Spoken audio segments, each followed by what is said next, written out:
Alors, de retour chez Julie Girard, et nous sommes à la terre de la Réunion. C'est quoi la terre de la Réunion? À Sainte-Lucie-des-Laurentides, hein? Oui, à Sainte-Lucie-des-Laurentides, à peut-être 8 minutes du village de Val-David. C'est un projet d'éco-village. C'est qui ça à côté de toi? Ah, ça, c'est Simone. Simone, première résidente.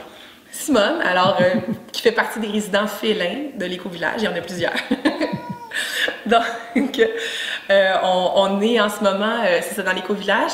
C'est un projet qui est à but non lucratif, qui a été monté dans sa forme, cette structure-là. C'est un projet qui est prévu, on a une montagne ici de 60 acres de forêt sur le dessus d'une montagne, au pied du lac Gravel, qui est un lac sans moteur. Vous avez accès, vous baignez en bas? Oui, on a un accès au lac avec un quai, c'est magnifique, donc non motorisé, donc il n'y a pas de construction non plus en bordure du lac. Donc c'est de toute beauté, un espace naturel dans les nénuphars avec le huard. Wow! Est-ce que tout le périmètre du lac appartient? Non, c'est... un côté? Non, même, on a un accès au lac, mais la bande de périmètre de terrain qui est entre nous et le lac appartient à d'autres personnes qui ne peuvent le développer vu la nouvelle réglementation, puis l'espace de recul, la marge de recul qui est requise, donc c'est un espace qui ne peut pas... L'accès notarié, permanent, tout ça. Exactement. Puis il y a une capacité de combien de construction sur quelle taille de terrain? Il y a 12 lots individuels de prévus. Donc, dans le fond, 12 lots individuels qui sont rattachés aux 60 acres de la forêt en copropriété. Par une charte de copropriété, bien sûr, qui est notariée. 12 lots de combien? Pardon? Les lots, la taille des lots? La taille des lots, on parle de 15 à 20 000 pieds carrés environ, tout orienté au sud-sud-ouest de la montagne avec la vue sur le lac. Donc, les infrastructures sont déjà tous là. Il y a maintenant 6 maisons construites sur 12. On est maintenant 11 habitants permanents dans le projet. Combien de temps ça a débuté quand? Ça a débuté, le projet sur papier a débuté en 2010. Donc, l'achat du terrain s'est fait dans les années suivantes. Et puis, la première maison a débuté en 2013. Donc, et qui sont les initiateurs et leur philosophie, leurs objectifs? Donc, dans le fond, les deux cofondateurs du projet sont Serge Bolduc et Simon Leclerc. Donc, c'est eux qui ont rêvé, qui ont mis sur papier le projet et qui l'ont démarré. Donc, ça demande une grande quantité de temps, d'énergie, bien sûr, et de financement pour ce type de démarche-là. Donc, obtenir toutes les dérogations nécessaires à la municipalité pour la route, pour les habitations, etc. Donc, toutes les démarches ont été faites en ce sens-là par nos deux pionniers, dans le fond. Parle-moi un peu de Simon et de Serge, qui ils sont? Donc, Simon Leclerc, qui lui fait des démarches à l'international. En ce moment, il fait des projets à différentes échelles, au niveau environnemental, au niveau aide humanitaire. Donc, lui, il arrivait avec son background en marketing, communication. C'était le visionnaire, Simon, qui portait cette essence-là du projet et qui s'y joint avec Serge Bolduc. Serge Bolduc, qui est entrepreneur de maisons écologiques, qui a son entreprise qui s'appelle Construction Home, dans le fond. Donc, lui, c'est toute son essence de créer des lieux de vie dans l'harmonie des gens qui y sont, puis du lieu dans lequel ça s'inscrit. Donc, c'est ces deux personnes-là avec des talents complémentaires, dans le fond, qui se sont joints ensemble, puis qui ont créé cette structure, puis ce projet-là, qui maintenant est en plein déploiement, dans le fond. On a des sentiers tout le tour de la montagne, on a commencé les jardins en permaculture aussi. Donc, et on a plein d'autres projets aussi en commun, bien sûr, pour viser davantage d'autonomie, puis nourrir la mission éducative qu'on a dans le projet également. C'est le fun, non? Le soleil se met de la partie. Oui. Merveilleux. Puis, un éco-village, c'est quoi? C'est quoi? Oui. Il y a des règlements, on achète en commun. Donc, on est dans le livre de Vivre autrement, des éco-communautés, là, de Diana. Le livre mentionne que pour faire un éco-projet, ça prend toutes les qualités de partir une nouvelle entreprise, puis toutes les qualités pour faire réussir un mariage. Donc, dans le fond, c'est de joindre tout ça. Ça prend autant l'aspect logistique, gestion, budget, échéancier, plan d'affaires. Ça prend tout l'aspect relationnel, communication, transparence, honnêteté, élan du cœur. Oui, ça prend tout ça pour qu'un projet soit réussi. Donc, c'est vraiment c'est de joindre toutes ces qualités-là ensemble dans le projet. Parce qu'il y en a beaucoup qui ont achoppé sur l'argent et les relations. Hein? Exactement. Et le côté relationnel va être super important. Dans le fond, nous, notre projet, on a deux courants qui nous réunissent ensemble, deux directions qu'on prend simultanées, tout le groupe. C'est toute la question environnementale. Le projet, pour nous, l'environnement dans lequel on évolue fait partie intrinsèque et comme un membre du projet avec lequel on compose, bien évidemment. Et puis, il y a tout l'aspect communautaire. Donc, de vivre ensemble. On a tous, bien sûr, notre maison, on a tous chacun notre intimité et on la respecte et c'est super important. Mais on a une volonté profonde de s'unir pour créer ensemble. Donc, c'est tout, et vivre l'entraide qui vient avec ça. Il y a l'échange de connaissances qui vient avec le fait de vivre ensemble. Il y a tout ce que les générations entre elles peuvent s'apporter aussi, qui est super pertinent, de pouvoir s'entraider puis d'échanger au niveau intergénérationnel. Donc, c'est pas juste des gens dans la quarantaine. on a un enfant en ce moment qui habite la Terre, mais on en souhaite d'autres, clairement. Donc, on a d'autres gens en démarche d'accueil qui sont des familles qu'on souhaite joindre. C'est super important que chaque génération soit bien représentée. Les retraités sont accueillis aussi. En ce moment, les retraités sont très bien accueillis. C'est des gens qui ont beaucoup de temps à donner également, puis dans leur quotidien. Donc, chaque personne en est à une place différente dans sa vie, puis est accueilli avec l'espace tant qu'il peut y dédier, bien sûr. C'est bien la nuance que tu fais, parce qu'il y en a que c'est souvent axé autour d'un projet spirituel ou commercial. Ici, il n'y a pas d'entreprise. Non, pas pour l'instant. Tu travailles ici, toi, mais c'est pas relié à l'éco-village. Non, exactement. Donc, je ne dis pas qu'un jour, on n'aura pas des projets en commun dans ce sens-là. C'est à définir. Ça fait partie de nos réflexions 2019. Mais on a clairement le goût de créer des choses en commun ensemble. Puis dans la mission éducative du projet, on aimerait peut-être ça éventuellement pouvoir faire vivre l'expérience d'éco-village aussi à ceux qui le souhaitent le vivre. Donc, voilà. Puis qu'est-ce que vous partagez également? Il y a la ligne électrique, elle vous appartient? Oui, le chemin qui fait près d'1 kilomètre, le chemin est privé, donc il nous appartient en copropriété. La ligne électrique est également fait partie de la copropriété également. S'il y a une panne, c'est pas Hydro que vous appelez? Oui, on appelle Hydro quand même. C'est juste que la ligne a été montée et financée par le projet. Ils vous facturent par contre, s'ils doivent réparer. Je ne suis pas au courant. C'est pas arrivé? Oui, c'est arrivé à l'occasion, mais j'ai pas eu connaissance qu'il y avait eu une facture à cet effet-là. S'il y a des pannes, non, ça vous appartient. Bon, on a conclu aussi une entente concernant le type de déboisement qui était à faire autour de la ligne électrique. On a eu des dérogations pour ça. On a réussi à sauver des arbres de cette façon-là. C'est bien. Puis raconte, les poteaux vous appartiennent et Belle. Oui, donc on a été chanceux, on a eu fait partie du programme de brancher les régions. Donc on est maintenant, notre éco-village a la fibre optique de Belle qui est ici. Donc on est jusqu'aux maisons. On est en plein cœur de la nature et puis on a le haute vitesse, bien sûr, autant que possible filé dans les murs de la maison. Donc on évite autant que possible les Wi-Fi dans la mesure où si on a à l'utiliser occasionnellement, on l'éteint, on l'allume de manière responsable pour une courte période de durée, sinon toutes les maisons sont filées. Puis de façon à ce que ça soit le plus efficace possible. Mais Belle est même locataire de vos poteaux? Oui, Belle est locataire de nos poteaux, donc on a même reçu une ristourne pour l'utilisation de nos poteaux de la part de Belle, donc on les remercie. Donc très chanceux. Oui, on est bien branchés. Ouais.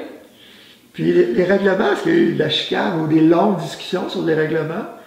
Bien, il y a clairement un enjeu dans je vais peut-être juste faire un point avant ça. En éco-village, c'est clair que la communication, là, c'est le principal outil à mettre dans vos poches, que les gens qui se joignent au projet aient des outils pour communiquer. Donc, le but, c'est évidemment pas d'avoir une opinion qui se rassemble autour d'une même cause, toujours d'un même regard et d'un même point de vue. C'est important d'avoir des points de vue différents, mais c'est important de savoir les exprimer convenablement. Mais souvent, ça prend juste une personne avec un ego qui passe pas dans la porte pour faire un peu foirer un projet, souvent. Ben oui, c'est important que chaque membre dans le projet comprenne l'implication de ces communications. C'est important aussi que chaque personne... mais ceci dit, le silence n'est pas non plus une réponse à ça. Il faut être capable tous ensemble, pour éviter des situations qui peuvent comme grossir, comme en conflit, de nommer nos besoins au quotidien. Ouais. Des fois, c'est inconfortable de nommer son besoin au voisin qui est notre ami, mais... Quand on sait qu'on a les bons outils de communication dans notre vie, puis que l'autre a le bon outil de communication pour nous écouter, nous recevoir, à ce moment-là, le vivre ensemble puis cohabiter dans l'harmonie, c'est possible. Donc, c'est clairement un des enjeux, je dirais, au niveau, là, on parlait des règlements, mais dis-moi, vous avez sûrement eu des défis. Qu'est-ce qui fait que ça a fonctionné? Vous n'avez pas eu une personne de l'extérieur qui est venue vous coacher? On a fait la formation de communication consciente, non violente du groupe Conscienza, je pense. Okay. Donc, qui sont là. Ça vous a aidé beaucoup? Ça a aidé énormément. Puis il y a profondément, je dirais, l'élan de vouloir, en commun, on peut avoir des visions puis certaines choses différentes, toujours dans le même idéal, on s'en va à la même place, mais ce qui est intéressant d'avoir, c'est que tout le monde qui se joint au projet ait la même intention puis volonté d'harmoniser. au-delà de. Puis par amour, l'harmonie, ça s'installe de par lui-même. Si on est autour de la table et on ne trouve pas un consensus, c'est pas parce qu'on choisit la décision qui me tenait à cœur que je suis heureuse puis que je suis satisfaite, j'ai gagné. Pas du tout. Parce que l'autre autour de la table, c'est un membre de ma famille, je l'aime comme si c'était un membre de ma famille. Donc, si lui on n'a pas trouvé une solution suffisamment créative pour combler son besoin aussi, alors, je dis qu'il faut continuer à brainstormer parce que personne n'est heureux dans un éco-village lorsque les autres le sont pas. Donc, notre bonheur est intrinsèquement relié. Donc, on a tout intérêt à se pencher sur la question, à écouter comme il faut, puis à entendre, puis à créer quelque chose qui convient pour tous, même si on a toutes des réalités différentes. Il faut vraiment avoir le souci du bien-être du groupe. Exact. Puis ça ne veut pas dire de ne pas exister, ça ne veut pas dire de ne pas passer puis que notre individualité se dissout dans le tout, mais pas du tout. Chacun, dans l'éco-village, c'est aussi se déployer en groupe, mais c'est aussi favoriser en groupe le déploiement de chaque personne dans son essence puis dans son individu. Tu sais, moi, de cette façon-là, ici, je suis très artiste, je suis une créative, mais parce que j'ai plein d'autres gens qui ont des talents complémentaires aux miens, il y a certains projets que j'aurais pas pu porter toute seule de manière créative qui prennent vie parce que ça vient chercher des talents complémentaires à d'autres gens au sein du groupe. Donc, c'est intéressant. Puis, qu'est-ce qui a été le plus difficile, le plus grand défi de groupe, justement, ici? Je pense que j'en parlais, puis c'est clairement la communication. On est rendu, on s'en vient bon. Il y a eu un exemple où l'énergie circulait moins, on l'a toujours. Tu me donnes un exemple d'un défi que vous avez relevé? Bien, il y en a, c'est sûr. C'est-à-dire qu'au début, on n'osait pas dire aux gens, tu sais, on est accueillant, puis on est amour, puis on se dit, si les gens veulent venir vivre l'expérience, on est qui pour dire, c'est peut-être pas, c'est-tu le bon endroit pour toi? On n'osait jamais aller là au début. C'est drôle, hein, parce que pourtant, dans un couple, on le fait. Là. On se poserait pas la question, on dirait pas l'autre est intéressé par moi, donc je me poserai pas la question, puis je vais y aller, puis t'es bienvenue dans ma vie. Donc, il faut penser à ça. On va être notariés ensemble. On va avoir des décisions financières ensemble. Donc, oui, c'est un gros couple, un éco-village. Donc, c'est clairement important que le choix soit mutuel. Et puis, de nommer, nous, ce qu'on recherchait, on se l'était pas, on n'avait pas fait cette démarche-là préalablement. Donc, on attirait des gens qui, eux, se sentent interpellés par le projet, mais qui n'avaient pas nécessairement toute la vision, toute la même vision d'harmonie puis de partage. Donc, suite à ça... Vous avez été obligé d'écarter un couple? Donc, dans ce temps-là, on peut dire on va continuer nos chemins de manière séparée puisque ça se prête pas vraiment, on s'en va pas dans la même direction, puis je pense que ça sera pas un mariage heureux. Donc, ça demande un petit peu plus d'affirmation. Il faut le faire de manière délicate, il faut éviter le rejet, mais en même temps, c'est sain pour eux qui n'ont pas à s'exposer à une situation comme ça, puis c'est sain pour le groupe qui va continuer d'aller de l'avant. Tout à fait. Donc, ouais. Merveilleux. Alors, exemple de règlement? Des règlements qu'on a au sein du groupe. Au niveau des constructions des habitations, bien sûr, on vise des maisons écologiques qui ne sont pas tous nécessairement certifiées, mais qui pourraient tous l'être, dans le fond, par leurs paramètres. Donc, que ça s'inscrive, que ça s'harmonise entre elles sans qu'elles soient pareilles. Donc, évidemment, on ne disait pas de garage autant que possible pour les maisons, à moins qu'il y ait une fonction qui est réelle de créer de la menuiserie ou d'en faire un atelier quelconque, mais pour mettre un véhicule qui, lui, va avoir une durée de vie écourtée parce qu'il était dans un garage, assujetti à différentes températures durant les saisons, mais c'est pas logique. Donc, on dit pas de garage pour les véhicules ici. Puis on se dit, s'il y a un garage pour la menuiserie, mettons-le en commun. Il y a plusieurs personnes qui aiment faire ça, puis on veut avoir des installations communes également. Donc, c'est pas obligatoire de mettre des choses en commun, mais naturellement, l'élan se vient de par lui-même. Plus on peut mettre des choses en commun, plus on peut faire des maisons avec des empreintes plus petites, c'est juste plus logique. Donc, on veut se retirer, on est un petit peu plus en nature qu'en milieu urbain, mais parce qu'on se regroupe et qu'on met des choses en commun, notre empreinte fait une différence versus une maison qui serait isolée toute seule dans un bois, où est-ce qu'il faut toujours se déplacer pour aller chercher des choses. Donc, c'est pas le cas ici. Au niveau de la maison écologique, est-ce que c'est des principes généraux ou vous avez vraiment des exigences précises à certains niveaux? C'est des principes généraux. On est ouvert à toutes sortes de choses. Dans le fond, l'idée, c'est que le nouveau membre partage quelle serait son intention dans ses projets. Mais c'est clair qu'au niveau du vivre ensemble, on a des règles, pas de clôture entre les terrains, évidemment, parce que la terre appartient à tous, même si on a un lot cadastré. On ne veut pas se clôturer. Avoir des couvre-sols qui ne nécessitent pas d'arrosage, pas de tonte non plus. Nous, on dort le samedi matin. Donc, oui, j'allais dire le bruit, justement. Quand le bruit. Faire attention, évidemment, à tout ce qui est champ électromagnétique aussi. On essaie de faire attention en groupe. On a des gens hypersensibles. Donc, c'est principalement un bon code de vie de vivre ensemble de manière harmonieuse. Donc, principalement au niveau des valeurs. Bien sûr, tout le projet en lui-même a été basé avec une route qui a été faite par des spécialistes, des gens pour qu'elle soit écologique, qu'elle évite les sédiments auprès du lac. Toute la santé du lac dépendait aussi de la façon dont on aménageait la route. Puis toute la façon dont on aménage nos maisons va avoir un impact sur les eaux de ruissellement, etc. pour le lac. Donc, de faire cette réflexion-là. Donc, on a plusieurs règlements, mais c'est du gros bon sens. Il n'y a rien qui est rigide. Il faut toujours qu'un projet soit en évolution. Un éco-village, il y a des paramètres qui étaient présents au début, qui ont évolué depuis 8 ans. Il y avait un souhait pour les toilettes à compost, raconte? Oui, on a fait l'expérience avec la première maison. Au début, dans le projet, c'était les toilettes au compost qui étaient préconisées dans notre projet. On a fait le test avec un minimum de verre d'eau. Donc, on parle des toilettes avec un demi-verre d'eau qui sont spécialisées avec un bac à compost dans la salle mécanique, etc. Donc, la première maison a été construite comme ça ici. Ça a été difficile, notre expérience avec les toilettes au compost, je ne vous le cacherai pas. J'ai des connaissances qui, elles, en ont à la maison seulement des toilettes sèches avec de la RIP. Ça fonctionne bien. Nous, il y avait un malaise à aller à la RIP. Donc, c'est pas tout le monde qui était à l'aise avec ça dans le projet. La maison ici, d'ailleurs, a été conçue pour ça. Une toilette à compost à eau en haut, une toilette compost sec en bas. Et puis, on a changé on a eu une discussion, puis on est revenu sur notre idéal de projet suite à notre première expérience. La toilette humide, c'est plus compliqué quand on fait des gros parties? Exactement. Fait que la toilette avec un minimum d'eau, il faut savoir que lorsqu'on reçoit des grands groupes, qu'on va avoir à flusher plusieurs fois dans la soirée, qui est plus qu'un ou deux utilisateurs, 3 utilisateurs dans une maison, bien, ça débalance tout le compost, dans le fond, la quantité d'eau supplémentaire qui arrive lorsqu'on a un événement. Donc, les gens qui ont ce type de toilette-là ont avantage à prévoir à l'avance d'assécher leur compost 2, 3, 4 jours à l'avance. Ce qui était difficile dans notre éco-village, c'est qu'on est une gang festive qui font les choses de manière impromptue et spontanée. Donc, clairement, quand on organisait quelque chose, c'était pas 3, 4 jours à l'avance que 10, 15 personnes se retrouvaient pour se regrouper. Et puis, on a eu des problématiques avec la gestion du compost. Donc, on a eu une expérience qui a été désagréable. Ce qu'on s'est rendu compte... Les toilettes à compost, j'aime pas les gens festifs. Ah, c'était pas festif d'aller dans le bois en plein hiver. Donc, et là, ce qu'on s'est rendu compte, c'est que notre idéal d'éco-village, de créer les toilettes à compost à tout prix, était en train de nous ostraciser comme communauté.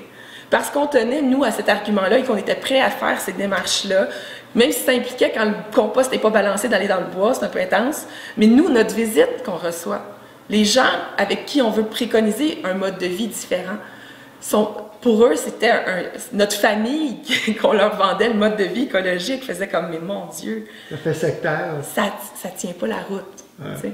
Fait qu'on s'est dit, tant que ça tient pas la route, bien, on va être logique également.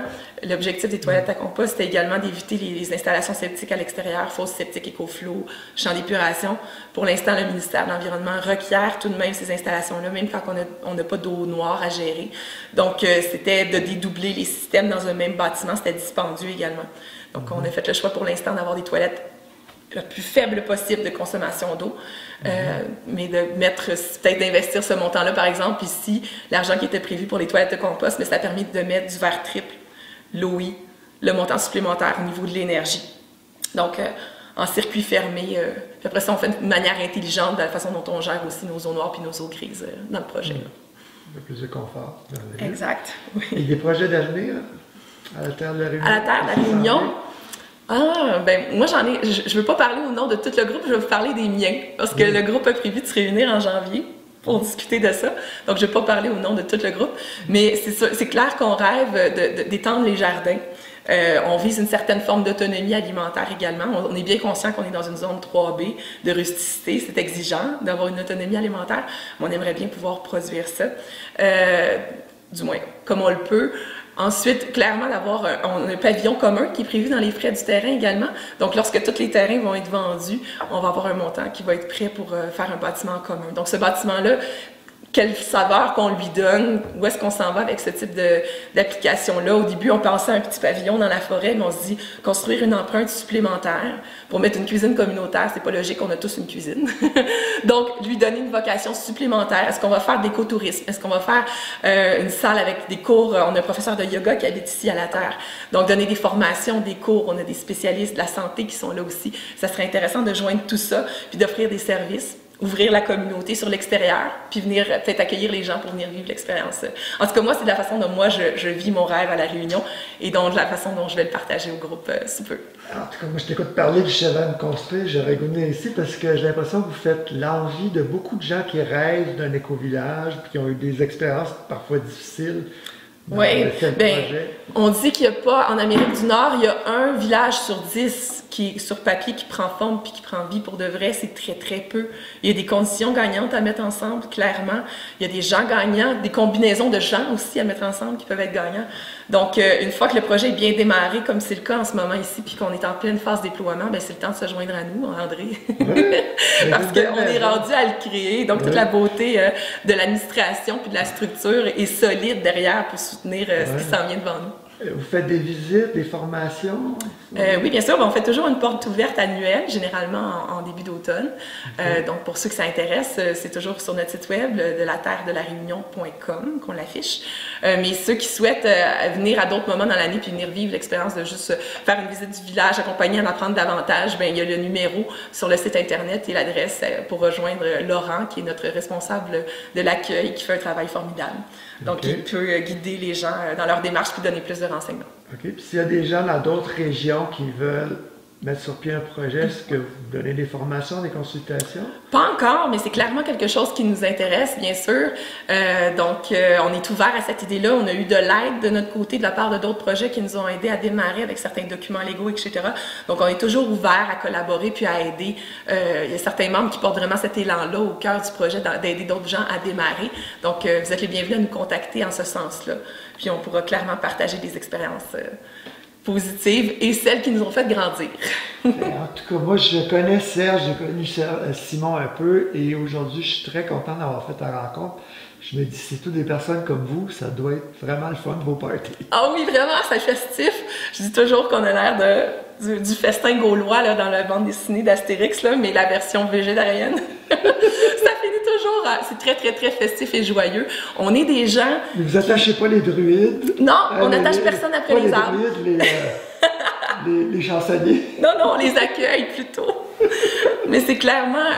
on est un groupe qui... et c'est ce qui nous réunit, entre autres, l'humour. C'est super important. On est sérieux dans nos démarches, on est sérieux de la façon dont on avance, la façon dont on se projette dans le futur, mais on fait tout ça avec beaucoup, beaucoup d'autodérision et beaucoup, beaucoup d'humour. On aime ça, ne pas se prendre au sérieux. Donc, les gens qui viennent nous visiter, ne serait-ce que pour apprendre à connaître davantage les personnes, c'est souvent les commentaires qu'ils nous donnent. Une belle gang festive, très, très ludique. Et puis, on n'a aucun mal. On commence à se connaître comme suffisamment. Là. On connaît bien les talents et les petits travers de tout le monde. Donc, on prend un plaisir fou à s'amuser avec ça. C'est très bon pour l'ego, ça. Oui, très, très bon. C'est une grande école. Hein? Un projet d'éco-village, c'est un espace où est-ce qu'on grandit. On en apprend beaucoup, beaucoup sur soi-même, sur les autres. Mais les autres sont souvent le miroir de nous-mêmes, clairement. Qu'est-ce que toi, Julie, t'as appris le plus? J'étais pas quelqu'un de relationnel à la base. Naturellement, là, dans mon état évolutif qui grandissait, je n'étais pas quelqu'un de relation. Donc, je développe ici beaucoup, beaucoup mon écoute. Je ne dis pas qu'elle est à point, là, mais c'est clairement une école pour apprendre à écouter l'autre, écouter les besoins de l'autre aussi. Donc, être sensible aussi à la réalité de l'autre. Donc, c'était toutes des choses. Moi, j'étais artiste conceptuelle, j'étais dans ma tête, j'étais en train de créer des projets. Puis donc, c'était pas par manque de sensibilité volontaire, mais je me rends compte au contact des gens ici qu'il y a des gens qui ont ce talent-là et que je trouve ça beau de les voir aller. Et moi, ça m'incite à développer ce talent-là également. Moi, j'ai vu la Réseau Québec, c'est en écoutant qu'on apprend le plus. Oui. Donc, ça fait un plaisir de t'écouter. Plaisir de vous avoir reçu à la maison. Et vous êtes le bienvenu à la Terre si vous voulez venir faire un tour. Merci beaucoup. Plaisir.